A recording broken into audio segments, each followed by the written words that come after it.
What's up, rock stars? It's Rox, and I am coming to you today with a review for Pose Season 2 episode. So it was off last week, and then we had to come back to a pretty, it was a sad episode to me. I guess we'll talk about it at the end of the video, what our thoughts were. So let's just get to the review, shall we? So the show opens with the ball, Pray Tell up there doing what he does best. The category is lofting. So we got them up there breakdancing, okay?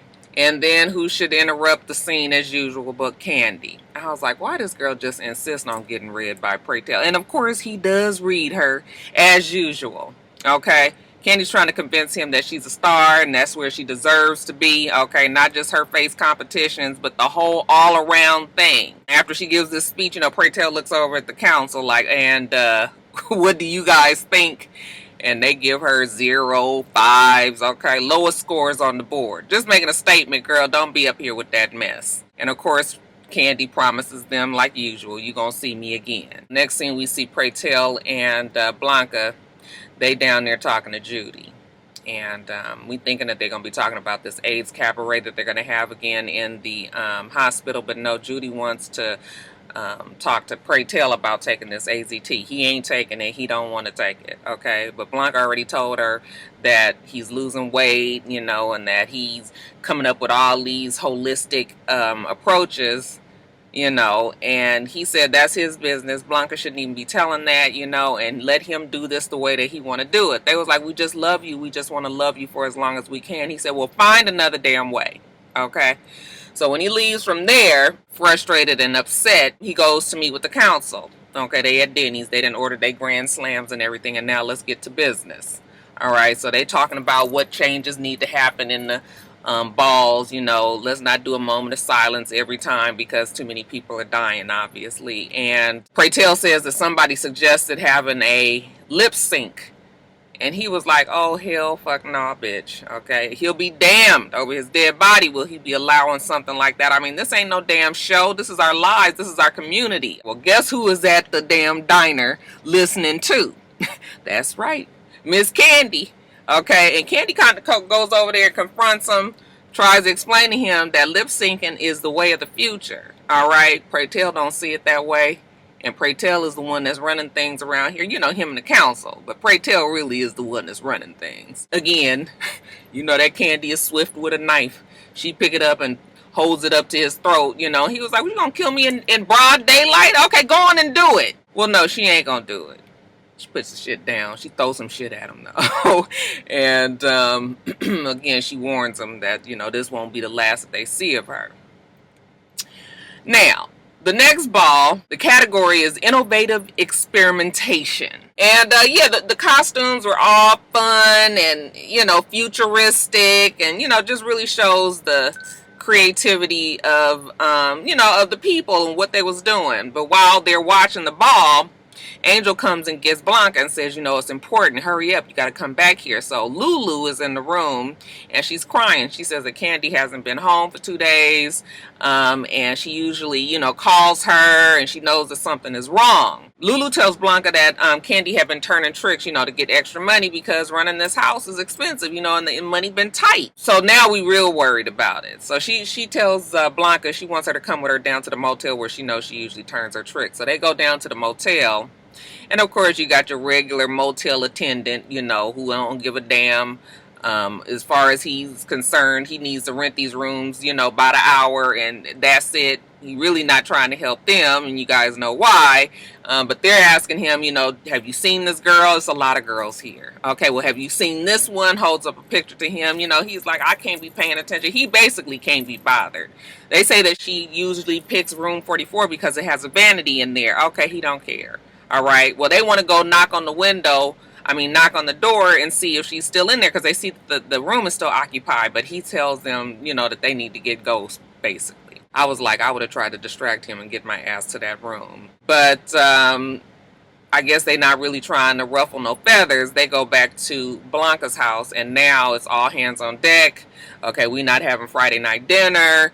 Nobody does anything until we find Candy. But Blanca gets a phone call. She had left her number with the manager at the motel. She gets a phone call, and basically the phone call tells her what we probably already knew, which was that Candy had died.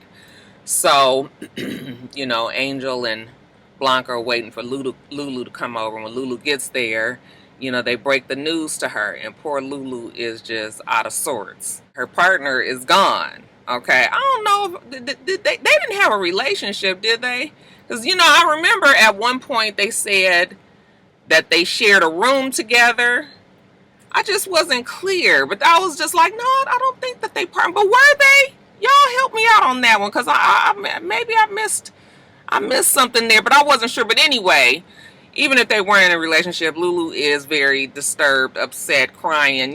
She's lost her good friend, like everybody else. When they sit down, Lulu wants to know exactly what happened. And to make a long story short, the manager said once they left, he got curious about what was going on in that room. So he sent the housekeeper to clean the room. And when she went in there, she saw like a towel or a sheet or something with some blood on it. And when she went to open the closet, then Candy was there dead. Looks like she had been beaten to death. So now we've got to try to figure out how we can get this body. Okay, because Candy, they're not real sure. They gonna contact her parents, and but they want to honor her. Angel was just mad, like, we need to fight back. Every time somebody dies, this is the 11th time this year. All we do is sit around and cry and be sad, and then somebody else dies, a couple of weeks later. So Angel wants to fight back, but I'm thinking to myself, like, what exactly could they have fought back and done at that time? Okay, I don't even know if much has changed, and like, what could they have done fighting back wise? When they obviously didn't, their rights weren't respected. So I just felt so bad for them, because you got people that are trying to do the right thing for their friend, and the whole system is against them. So I was just like, wow, this is really, really bad, you guys.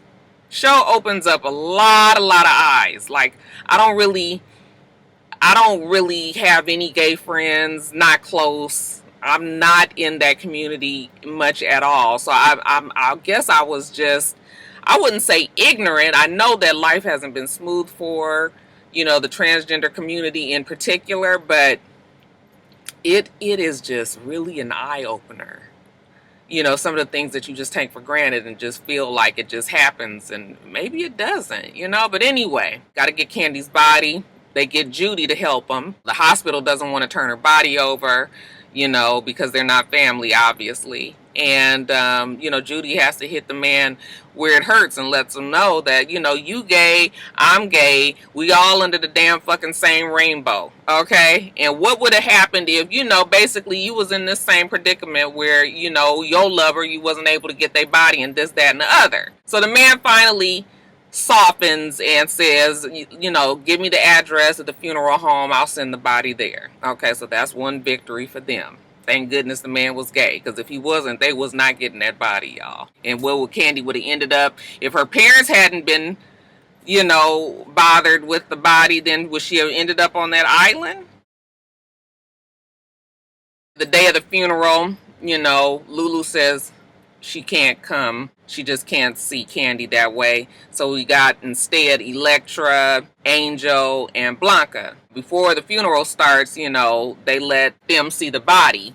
How they want you to just approve.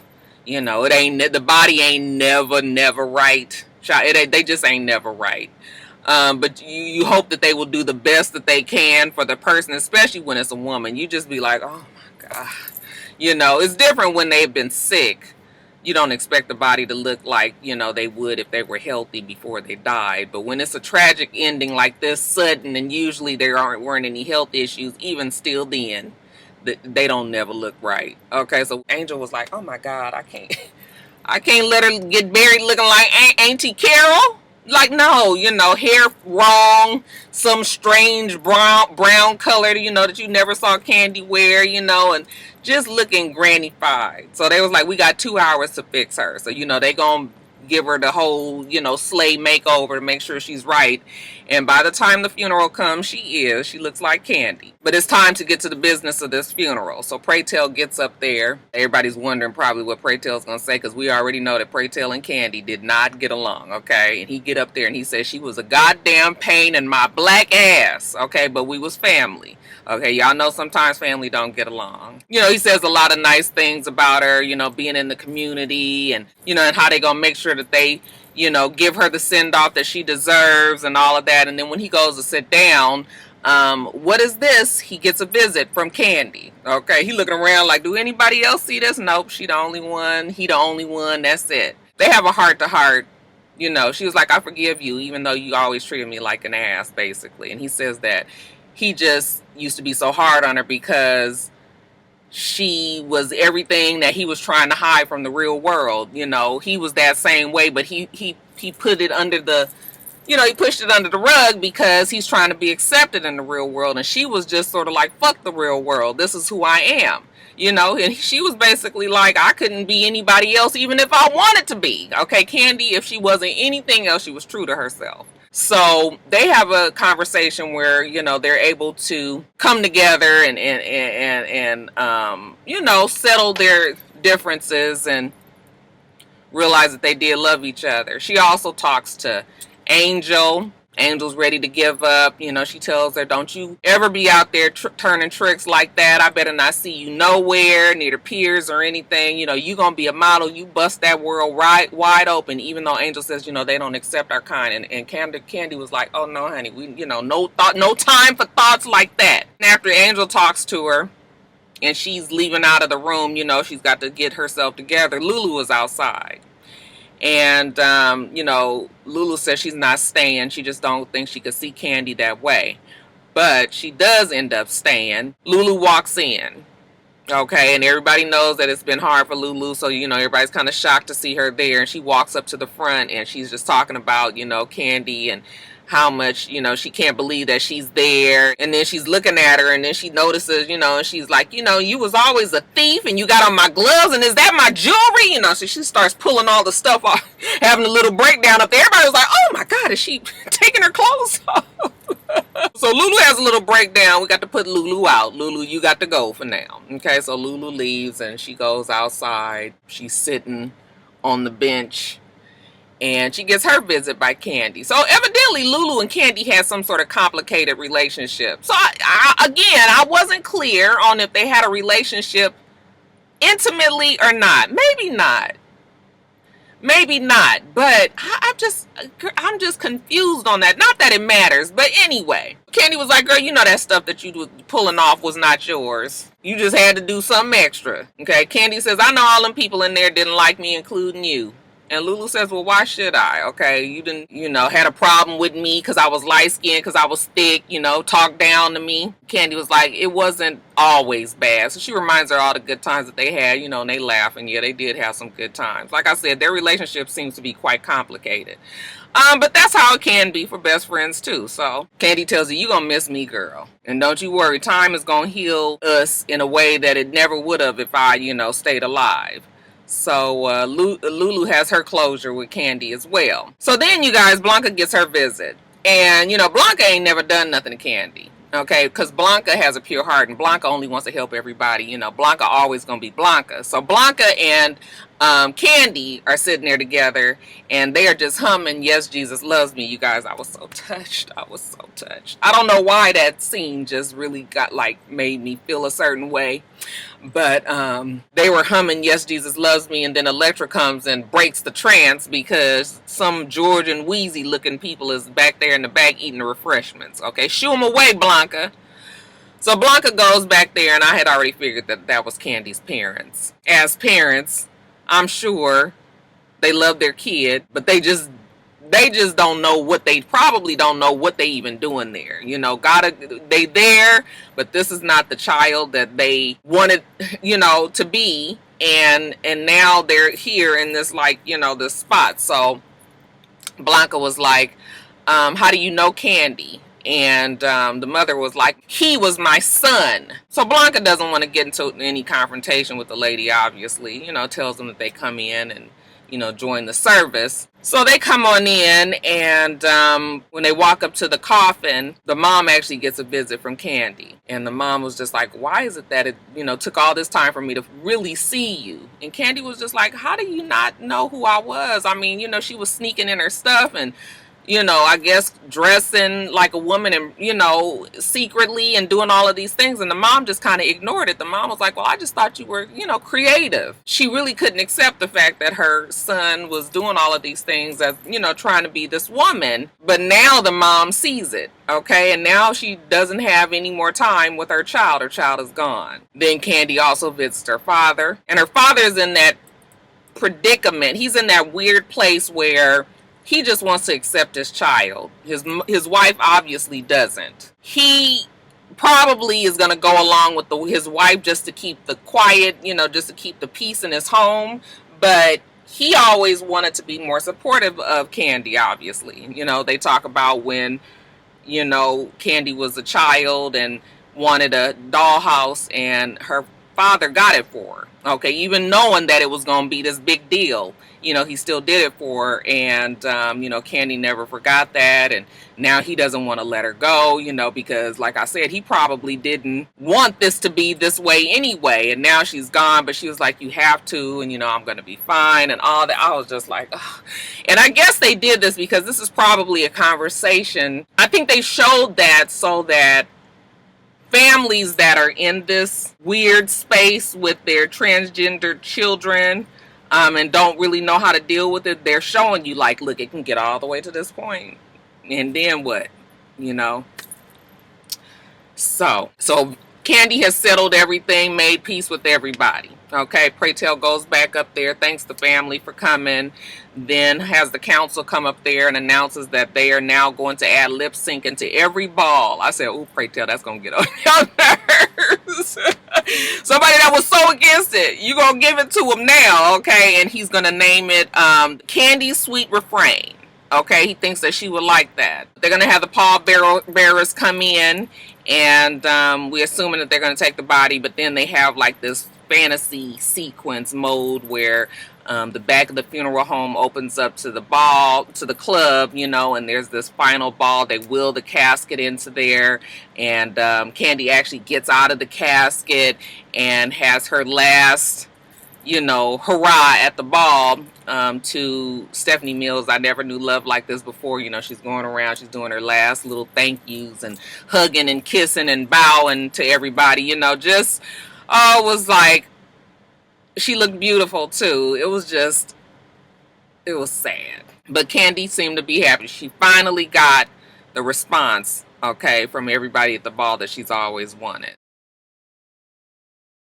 Afterwards, everybody's back at the house, and everybody's kind of down. Pray Tell gives a toast. Then he has a moment where he's thinking, once everybody is, away from the table, and him and Blanca are in the kitchen, they're cleaning dishes.